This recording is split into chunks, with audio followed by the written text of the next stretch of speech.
বাংলাদেশের রাজনীতির যে জটিলতা, এই জটিলতা বন্ধ করার জন্য কারা কারা সক্ষম বা কাদের ঐকমত্য বলি আর স্যাক্রিফাইস বলি অথবা দায়িত্বশীল ভূমিকা বলি, কার গুরুত্বটা কোন জায়গায়?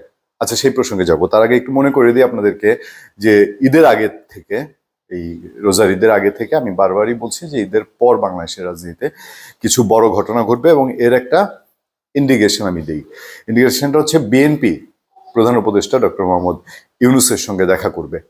এটা ঈদের আগেই জানা গিয়েছিল, তবে এখন আমি যেদিন কথা বলছি 9 এপ্রিল 2025, সেদিন বিএনপি আনুষ্ঠানিকভাবে জানিয়েছে তারা প্রধান উপদেষ্টার সঙ্গে দেখা করতে চাচ্ছে এবং প্রধান উপদেষ্টা তাদেরকে হয়তো সময় দিবে। এবং স্পষ্টভাবে বিএনপির পক্ষ থেকে জানানো হয়েছে যে তারা প্রধান উপদেষ্টার কাছে জানতে চাবে যে ডিসেম্বরের মধ্যে নির্বাচনটা কবে হচ্ছে, এটা সুনির্দিষ্ট তারিখ চায় ডিসেম্বরের মধ্যে। খেয়াল করে দেখেন।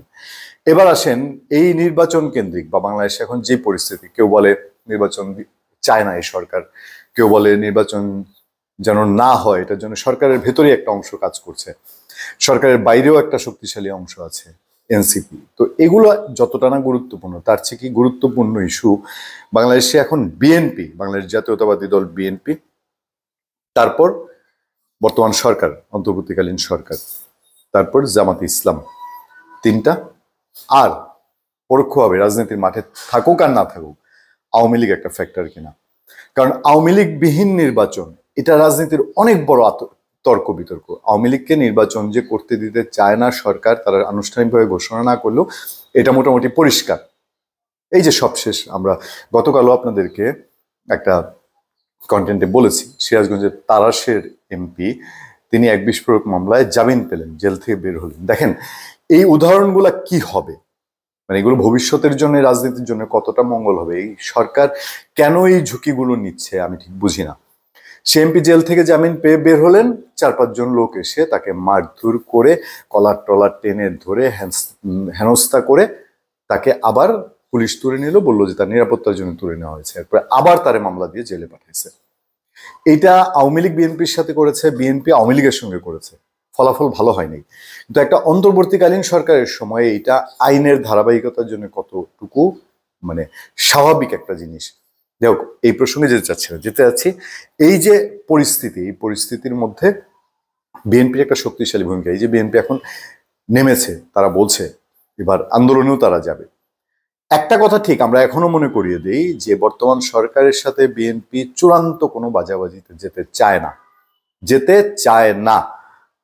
কিন্তু ডিসেম্বরের মধ্যে নির্বাচন, এইটা কতটা বাস্তবসম্মতভাবে বিএনপি আদায় করতে পারবে। বর্তমান সরকারের যে অ্যাটিচিউড, মানে একটা তো ভাইব্রেশন আমরা বুঝি, নাড়াচাড়া একটা বুঝি না, এই নাড়াচাড়ায় তারা যে বলছে ডিসেম্বরের মধ্যে নির্বাচন, কয় মাস ডিসেম্বর আসতে, দেখতে দেখতে মে মাস চলে যাচ্ছে, মানে বছরের অর্ধেকই চলে গেল, সামনে জুন মাস। তো আর 6 মাসের মধ্যে তারা যেই সব এজেন্ডা নিয়ে রেখেছে, সামনে শুধু হবে হবে হবে হবে, এই হবে সেই হবে ভবিষ্যতে।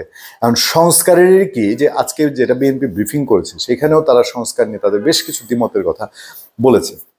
এইগুলা নিয়ে সরকারের সাথে একমত হওয়া, জামাত, ওই সংবিরোধী ছাত্র আন্দোলন বলি আর এনসিপি বলি, তাদের সাথে একমত হওয়া, এবং আওয়ামী লীগ সমর্থকদের তো একটা বিষয় আছে। আওয়ামী লীগ যদি নাও যায়, এখন আওয়ামী লীগের একটা বড় সমর্থক গোষ্ঠীকে অ্যাভয়েড করে আপনি যখন বাংলাদেশে একটা কিছু চাপিয়ে দিবেন, তখন এই বিষয়টা কত টাকা সাস্টেনেবল হবে।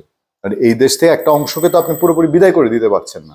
যারা পালিয়েছে তো এগুলো চিহ্নিত, বা যারা চলে গেছে, দেশ ছেড়ে চলে যেতে বাধ্য হয়েছে অথবা বুঝেছে যে নিজের মধ্যেই ঝামেলা আছে, এইসব বাদ দিয়ে এই মীমাংসার জন্য এখন প্রথম স্টেপ বিএনপি প্রধান উপদেষ্টার সঙ্গে দেখা করবে। কি এমন স্পেসিফিক উত্তর বিএনপি নিয়ে আসতে পারবে, আপনাদের কি ধারণা? আমরা সেটাই দেখার অপেক্ষায়। ধন্যবাদ সবাইকে, ভালো থাকবেন, সুস্থ থাকবেন। সত্য, করুণা এবং সহনশীলতার সাথে আপনার সাথে আমি আতিক রহমান পূর্ণিয়া।